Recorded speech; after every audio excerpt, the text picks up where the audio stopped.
See why some people are calling for more policy covering e-cigarettes. See what the UA is doing to help reduce stress on campus. And hear about the new program the UA hopes will boost enrollment. All this and more tonight on Wildcast. Live from the University of Arizona UA TV studio, this is Wildcast.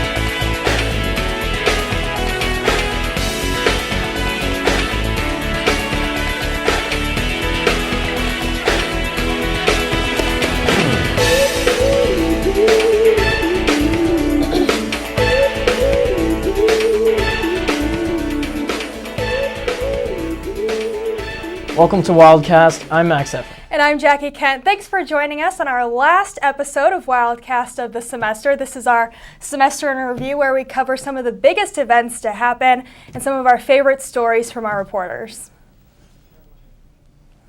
Newly disclosed classified documents show that government agencies are not only looking into telephone and email conversations, but many of the public's online pastimes as well.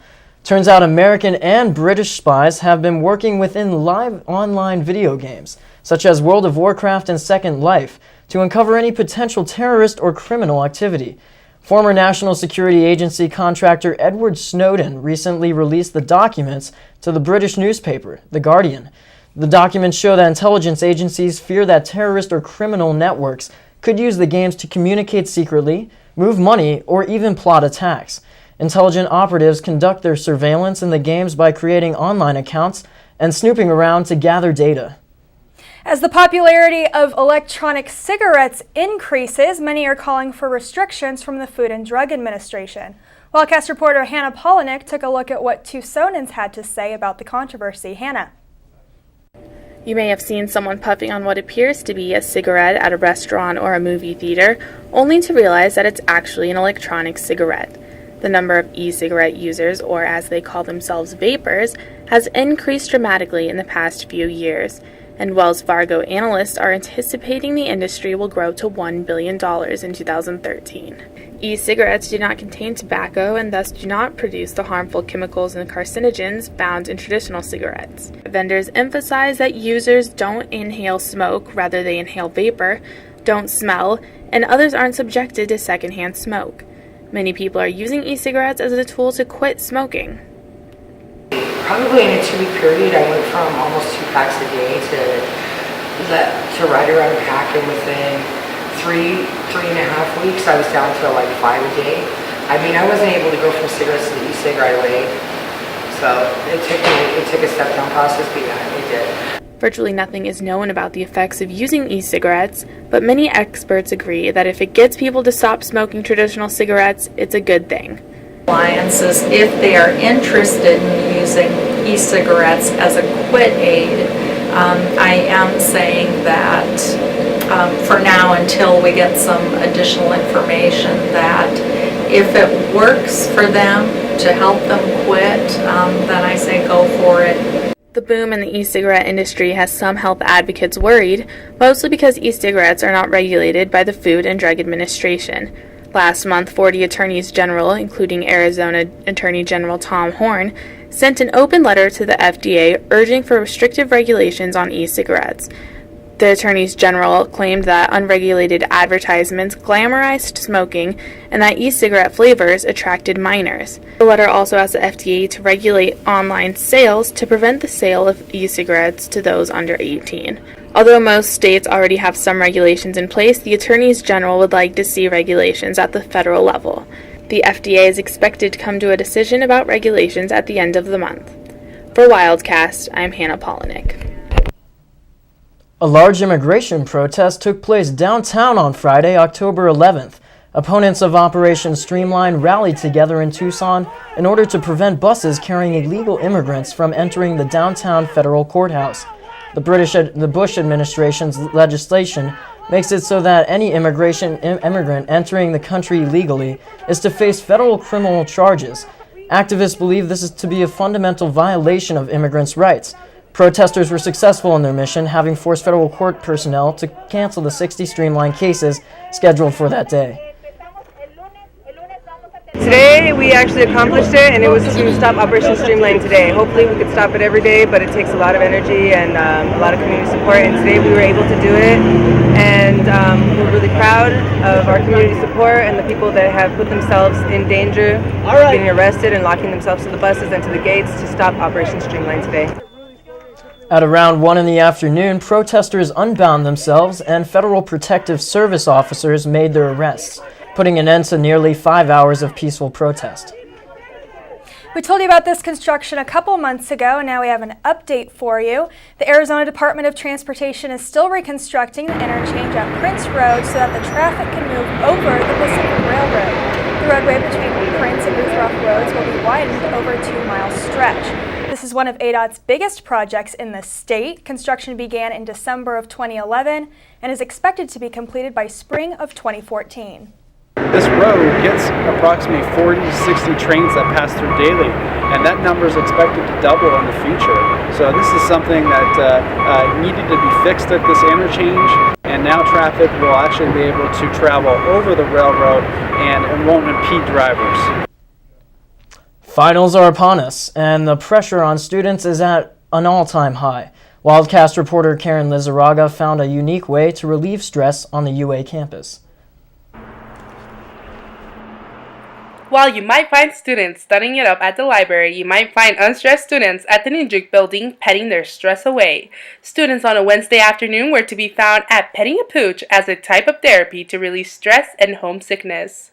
Helps kids, getting into this first month of school and introducing all the stress. A lot of freshmen, it's their first time away from home, and so getting this comforting pooch there to pet really is a stress reliever.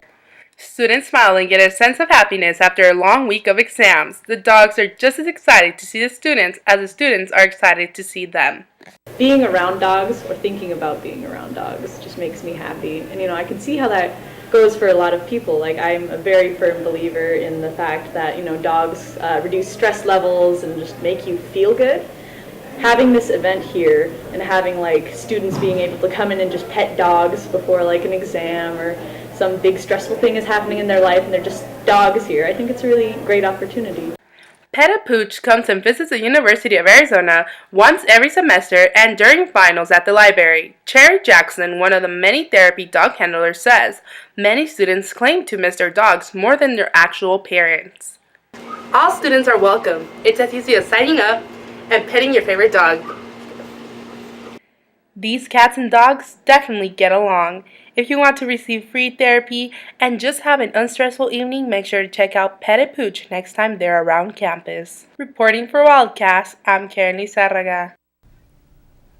I hear there's going to be ice skating on the mall, actually. That might be a good way for some students to de-stress. That does sound like a good idea. We could practice our Iron Lotus routine tomorrow. Absolutely. Let's count on that. It's a good one. Blaze of glory. All right. We'll stay with us after the break to see how the UA reduced their environmental impact during homecoming.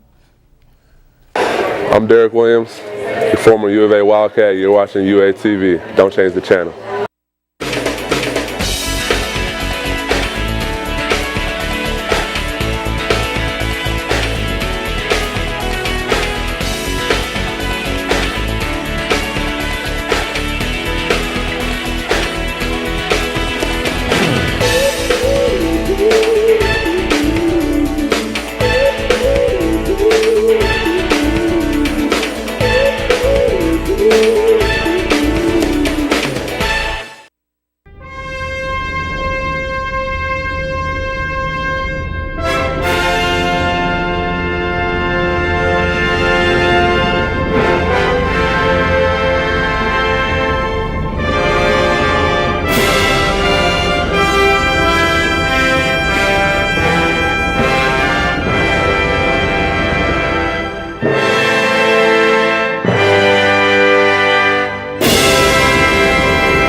Welcome back.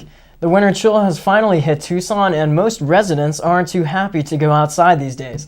We'll now turn over to weather reporter Shay Sorensen to see if the cold will be sticking with us. Shay? Good evening, Wildcats. We've been well below average this past week when it came to our daytime high temperatures. That is about to change because tomorrow our high will be 69. We can expect our highs to sit a degree or above or below that for the next week. Our overnight lows will still be chilly, dipping down into the mid to low 40s. Sunny to mostly sunny skies are in the forecast as well. The upcoming weather is perfect for studying outside, so take advantage of it. Good luck with finals and travel home safely. That is all I have for you, Wildcats, and happy holidays. Thank you, Shay. The University of Arizona is making strides to have local high school students feel more accepted here at the UA. Wildcast reporter Cameron Moon took a look at a new program that makes the entrance process a little more exciting. Cameron. For the first time ever, the UA is delivering acceptance letters to students the old-fashioned way, by hand, through a program called Be a Part UA, which reaches out to local high schools in the Tucson area. We're just doing our job. Our job is we want to get as many kids as we can into college. We want them to realize they can go to college, that education just doesn't stop at high school, that we are always learning. Many Palo Verde students who were accepted today are just the first in their family to ever go to college. I wanted to cry out here today, and I had to really hold it back, and I still get chills. This is something that they've been working on for a while now. I know that at least a couple years that they've been thinking about doing this, and they finally were able to partner up with two of the local high schools, and the plan was able to come to fruition. I mean, I'm so proud of the kids because they believed us when we said, you can do it. This year, Palo Verde had 68 students present at the ceremony. Last year, only 10. School Superintendent H.T. Sanchez agreed with Principal Acevedo in saying that the majority of Palo Verde students who were not interested in college now will be because of the Be a Part of UA program. I think that this will spike interest in the University of Arizona because the university isn't just saying, come and apply and maybe you get in. The university is saying, we want you. Reporting from Palo Verde High School for Wildcast, I'm Cameron Moon. The Office of Sustainability got homecoming attendees to generate electricity earlier this year, in addition to the organization's yearly effort to cut down on the university's environmental impact. Sustainability with events is that you have a huge built-in audience. You can reach a lot of people. And so we have this tent with the bike generators powering the music video and showing some infographics about our project to bring people in, have them feel how hard it is to create power, a lot harder than flipping a switch. And to work together actually, because when everyone bikes at the same speed, you create more power. The student-run team that managed the effort is called Project Paw Print. Ultimately, they intend to establish best practices in event sustainability, not only for the UA, but other agencies and organizations that host large-scale events. This Thursday is Dead Day, the day before finals officially start, but the university is already going into survival mode. That's right, Survival Week starts tomorrow. The UA is coordinating events and promotions across campus to help you de-stress. The kickoff event is Wednesday from 11:30 to 1:30 on the mall. There will be a zip line, bounce games, prizes, deals, discounts, and lots of free stuff. We have the full list of events and discounts posted on our Facebook page at facebook.com/UATV3. After the break, see what Tucsonans are doing to stay fit in a unique way. Hi, it's David Hasselhoff, the Hawk. Get Hawk with UATV. Stay tuned. Don't change the dial.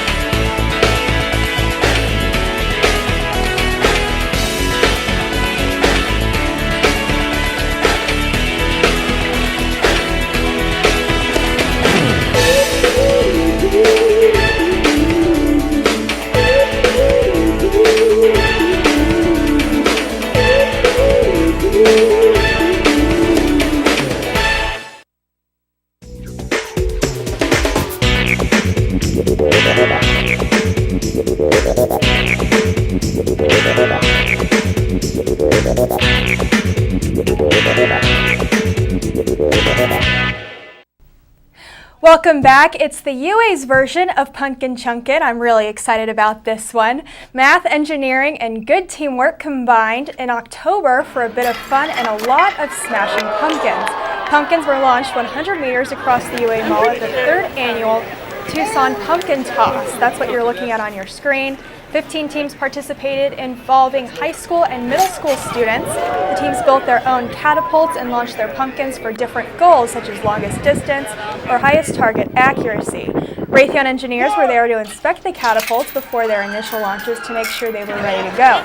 It's a growing tradition. Tucson Pumpkin Toss is hoping to expand and find an even bigger venue by 2015. One club on campus that got a head start on the school year in August was the Tri-Cats. It's a club you don't hear about much, but these athletes work year-round to prepare for triathlons. The Tri-Cats cycled on the mall in hopes of recruiting new members. In addition to their twice-a-day workouts, during the first few weeks of school, students of all athletic ability were welcome to apply. The Tri-Cats also put on fundraisers to not only benefit the club, but to introduce the community to multi-sport races and raise money for various causes. To apply online or to get more information, visit ArizonaTricats.com. Tucson Circus Arts offers circus classes to anyone who's looking for an exciting way to gain confidence and work out.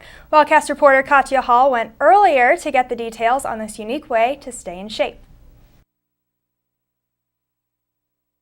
Tucson Circus Arts is giving Tucsonans an opportunity to overcome their fears and work out their mind and body through circus activities.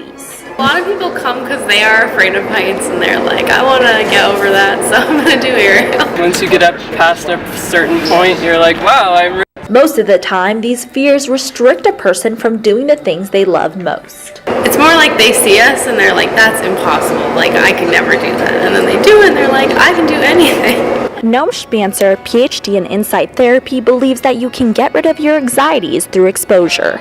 Exposure by far is the most potent medicine known to psychology. You can definitely get hurt, and the ones of us that are more advanced have gotten hurt.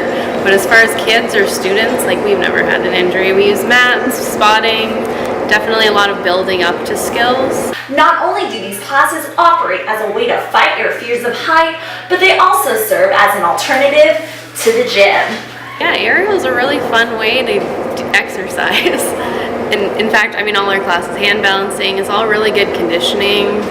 And it's more fun, to me, more fun than going to the gym, lifting weights. it's the ultimate total body workout. You can't lie, you can't really cheat, and it's fun. It's really fun. I've gained a lot of upper body strength. I was really weak. I learned that in my first class when I couldn't even climb ropes or anything like that. So gained that, and I guess just more confidence and being able to do things that look kind of impossible when you first see them. It can be kind of intimidating at first, like when you come in and the first thing you do when you're stretching, you do splits, and half the class can go all the way into their splits. It's a little intimidating, but it's really fun and everybody's really accepting. Reporting from Tucson Circus Arts, I'm Katya Hall with Wildcast. And now we'll be turning over to sports reporter Chelsea Moe for a look at this week's sports rundown. Chelsea. Hi Wildcats! University of Arizona football has accepted an invitation to play Boston